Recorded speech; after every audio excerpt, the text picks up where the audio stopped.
बच्चों, अब आपको मैं रेडॉक्स रिएक्शन चैप्टर में से the standard electrode potential at 298 kelvin, ये जो टेबल है ना, इसको डिटेल में एक्सप्लेन करती हूँ क्या इसका मीनिंग है और ये कैसे अरेंज किया गया है इन स्पीशीज़ को।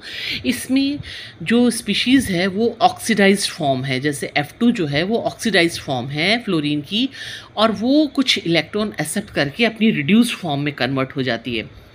तो ये जितनी इजीली कन्वर्ट होती है उसके अकॉर्डिंग ये स्टैंडर्ड इलेक्ट्रोड पोटेंशियल इसका आया है 2.87, क्योंकि ये सबसे ज़्यादा टेंडेंसी रखता है रिड्यूस्ड होने की, अपने आप को रिड्यूस करने की टेंडेंसी किसकी ज़्यादा है, सबसे इस टेबल के अकॉर्डिंग F2 की, है ना। उससे कम है कोबाल्ट 3+ आयन की, मतलब ये भी इलेक्ट्रॉन को एक्सेप्ट करके कोबाल्ट 2+ आयन में बदल जाते हैं, और उसकी स्टैंडर्ड पोटेंशियल की वैल्यू है इलेक्ट्रोड पोटेंशियल की 1.81 वोल्ट।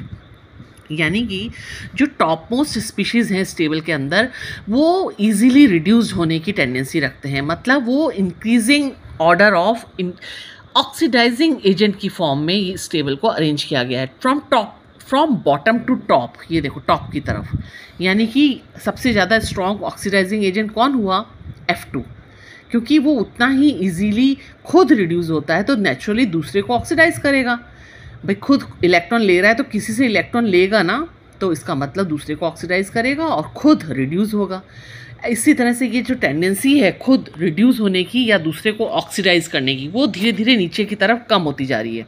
देखो ये वैल्यू नीचे की तरफ स्टैंडर्ड इलेक्ट्रोड पोटेंशियल की वैल्यू कम हो रही है, ऊपर से लेकर नीचे तक आते आते आते आते कम होते जा रही है।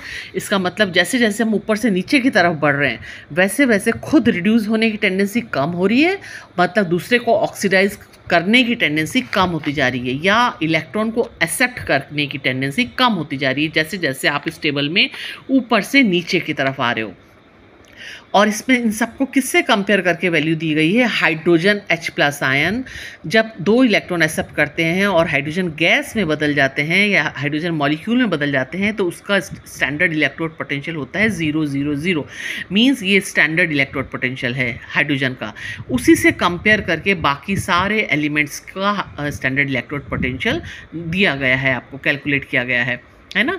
उसी को स्टैंडर्ड मान के किसको, हाइड्रोजन को कंपेयर करके, जो उसके ऊपर हैं उन सब की वैल्यू पॉजिटिव में है, मतलब हाइड्रोजन से ऊपर जितने भी हैं स्पीशीज़ उन सब की रिड्यूस होने की टेंडेंसी ज़्यादा है, और इसके नीचे जितने भी स्पीशीज़ हैं वो सब नेगेटिव में इलेक्ट्रोड पोटेंशियल है, उनका स्टैंडर्ड इलेक्ट्रोड पोटेंशियल या रिडक्शन पोटेंशियल जो है वो नेगेटिव में है। इसका मीनिंग है कि इनकी खुद रिड्यूस होने की टेंडेंसी कम है हाइड्रोजन के अपेक्षाकृत, बल्कि ऑक्सीडाइज होने की टेंडेंसी ज़्यादा है, यानी कि ये इलेक्ट्रॉन एक्सेप्ट करने के बजाय इलेक्ट्रॉन देना पसंद करते हैं और खुद पॉजिटिव आयन बनने की टेंडेंसी ज़्यादा है इनकी। देखो नीचे की तरफ क्या बढ़ रहा है, increasing strength of reducing agent, ये देखो नीचे की तरफ, मतलब सबसे स्ट्रॉन्गेस्ट रिड्यूसिंग एजेंट कौन है, ये lithium plus electron converting into lithium.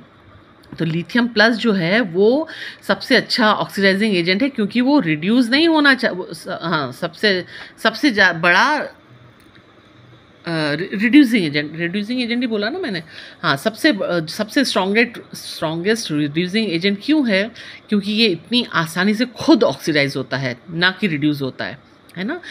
Lithium का ऑक्सीडाइज होने का मतलब क्या है कि ये एक इलेक्ट्रॉन देगा और लिथियम प्लस आयन में बदल जाएगा, तो जब खुद ऑक्सीडाइज हुआ तो दूसरे को रिड्यूस करेगा ना, किसी को देगा इलेक्ट्रॉन, कोई लेने वाला होगा तभी तो देगा ये इलेक्ट्रॉन, तो जो ले लेगा वो रिड्यूस हो जाएगा, तो ये बहुत अच्छा रिड्यूसिंग एजेंट है क्योंकि ये खुद ऑक्सीडाइज होना पसंद कर रहा है।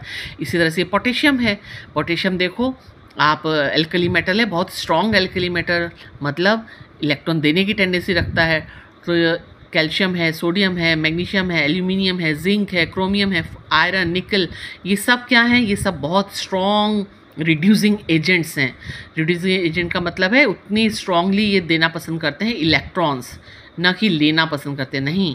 लेना पसंद करते होते तो नेगेटिव में थोड़ा होता इनका स्टैंडर्ड इलेक्ट्रोड पोटेंशियल। ये वैल्यू यही दिखा रही है कि इनकी रिड्यूस होने की टेंडेंसी कम है, रिड्यूस दूसरे को करने की टेंडेंसी ज़्यादा है, खुद ऑक्सीडाइज होने की टेंडेंसी है, खुद इलेक्ट्रॉन देने की टेंडेंसी है ना।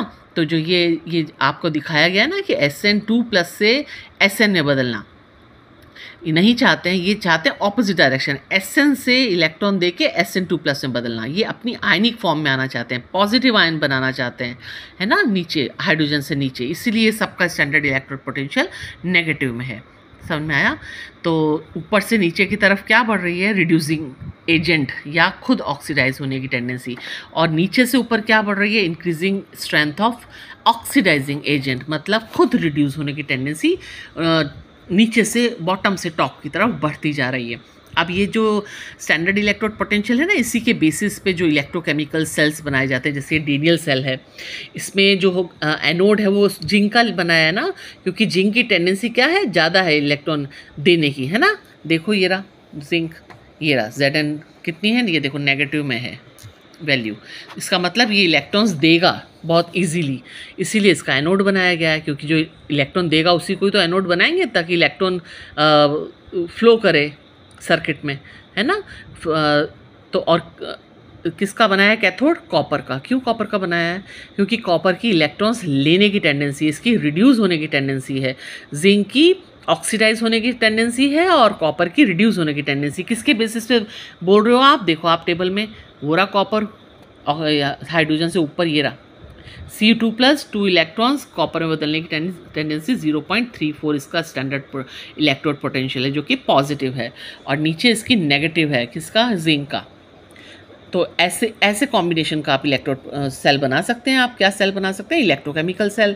आप नीचे देखो, जिसकी भी नेगेटिव में है स्टैंडर्ड इलेक्ट्रोड पोटेंशियल, उसका एनोड बनाओ, और ऊपर जिसका भी पॉजिटिव में है उसका आप कैथोड बनाओ। तो आपका रिएक्शन चलेगी ऑटोमेटिकली, करंट फ्लो होगा, इलेक्ट्रॉन्स रिलीज होंगे। उल्टा बना दोगे तो नहीं होगा, है ना।